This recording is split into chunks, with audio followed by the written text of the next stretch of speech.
and welcome to HW News. 2 days ago, Kashmir completed a year without Article 370. On August 5, 2019, the Modi government abrogated Article 370 from the then state of Jammu and Kashmir. Article 370 gave a special status to the state. It was removed and the state was bifurcated into two union territories, namely Jammu and Kashmir and other one being Ladakh.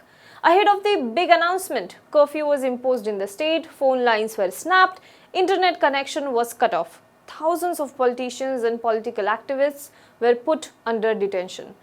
For the most part of the last year, Kashmir remained under a lockdown. Even today, many parts remain under a curfew, some under COVID-19 lockdown. The anniversary of this decision, however, saw a major turn.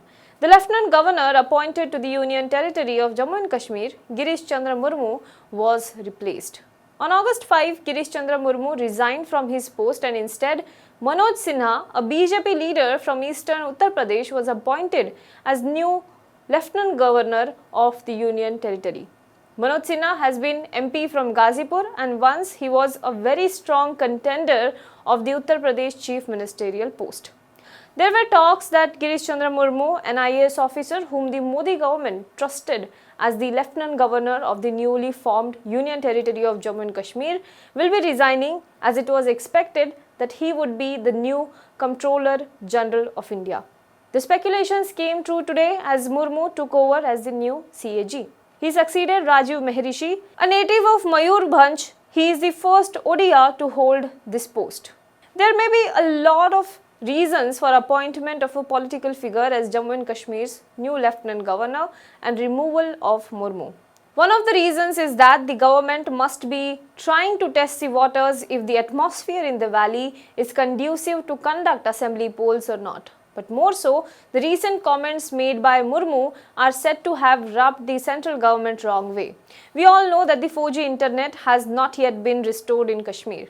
The government has maintained that this is because they don't want any anti-social elements or militants to use the internet to carry out any kind of violent activities, especially considering the sensitive nature of the atmosphere in the valley after abrogation of Article 370. But Murmu, in an interview, said that he is not afraid how people of Kashmir will use the internet.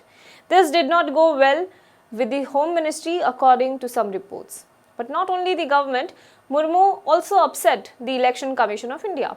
Currently, delimitation activity is going on in the valley. Murmu repeatedly gave statements regarding the dates of elections that upset the Election Commission of India, which also wrote a strongly worded letter to him and told that the Election Commission of India is the only body that will make the decision regarding poll dates.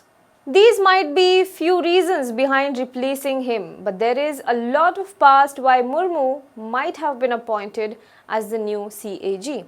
One of the reasons could be his close association with Prime Minister Modi right from the days when Modi was Chief Minister of the state of Gujarat. Let's understand Girish Chandra Murmu and PM Modi's relation over a decade. Murmu played an instrumental role as Modi's principal secretary when the latter was the Chief Minister of Gujarat. His name had come up even during the investigations into the 2002 riots and Ishrat Jahan encounter, two of the cases that mar Prime Minister Narendra Modi's past. Among the allegations against Murmu was the allegation that he was deputed to tutor the witnesses who were to depose before Nanavati Commission in 2004. Now, this was recorded in the note by amicus curiae Raju Ramachandran in the interim report that was submitted to the Supreme Court in 2011. The allegation was made by R.B. Shri Kumar, who was a 1971 cadre IPS officer who technically outranked Murmu but said that he was authorized and entrusted with the task of tutoring and briefing government officials deposing before the Nanavati Commission by the highest authorities of the government and the Home Department. He claimed that Murmu also briefed the senior most IAS officers in the state at that point of time, Ashok Narayan. Now, Sri Kumar's allegations were looked into by the Supreme Court appointed special investigative team, which said that the allegations could not be established on the grounds that Sri Kumar was motivated. Ramchandran's note submitted to the Supreme Court accepted the SIT's findings here, but also observed that calling Sri Kumar motivated was not justified. Now, Murmu was also questioned by the CBI in 2013 in relation to the Ishrat Jahan encounter case, as he was said to have been present during a closed-door meeting where he and other officials allegedly sought to influence police officials who were investigating the encounter case.